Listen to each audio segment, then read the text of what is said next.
Well, let's speak now to Leticia Cauano-Dorado, who's a physician at a hospital in Sao Paulo. Thank you so much for being here on the programme. Just how bad is it in Sao Paulo in the hospitals?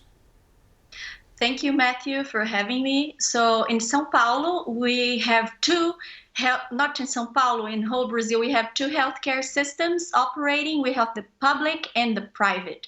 The public is operating close to its limits, and the public serves 75% of the Brazilian population. So we are really getting into a very challenging situation in Sao Paulo. Tell me what you mean by challenging, because the mayor of Sao Paulo earlier in the week was warning that the hospitals were close to being overwhelmed on a day-to-day basis in terms of the amount of cases you're seeing. Give me an idea what it actually feels like as a medical practitioner. So absolutely. So besides the normal hospitals in Sao Paulo City, there were built 3 more temporary hospitals. I've been attending one of those hospitals as a researcher in COVID-19 at Pacaembu's soccer stadium. And it's a pretty amazing infrastructure. And it caught my attention that from the 4 weeks that I've been going to Pacaembu Hospital, in this last week, I've been seeing more severe cases, more cases being transferred to the hospital that were more severe. So they needed hospitals with higher complexity levels of care. As a physician, I see colleagues burdened, tired, and getting infected.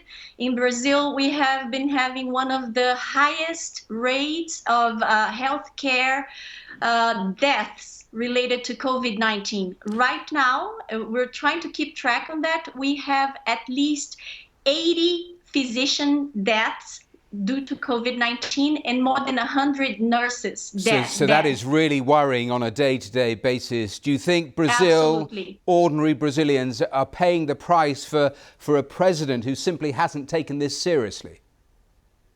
Absolutely. It's very hard to understand. We are in May, in the middle of a huge crisis. There is no doubt that COVID-19 is lethal, is a big public health problem, and our president still insists it's no big deal, and as long as you have hydroxychloroquine, you will be fine. Well, he's been pushing that, and we heard that news from the health ministry. You've been doing trials on this anti-malarial drug in connection with COVID-19. I know you haven't published that yet, but have you seen anything to suggest that it works? Because the WHO was talking about it only half an hour ago, and they were saying there is absolutely no evidence it helps here. So the only way hydroxychloroquine could be a solution to end social isolation measures would be if hydroxychloroquine would have a huge effect in preventing COVID-19 to getting worse. And this huge effect is not observed anywhere in the world. We already have some publications from New York, from other places in United States reporting that there is no benefit. And if there is a benefit, which will be detected by a randomized controlled trial, we'll soon be publishing our results. It will be something of a smaller magnitude, and it's not enough to end social distancing measures. Just the briefest of final thoughts. Do you think, from where you're sitting, what you're seeing, the government approach, it is only going to get worse in Brazil? Unfortunately, my answer is yes, and that is really heartbreaking because people are dying because of that. Well, Leticia, we have to leave it there, but thank you for taking time to speak to us here on BBC News. Thanks so much. Thank you.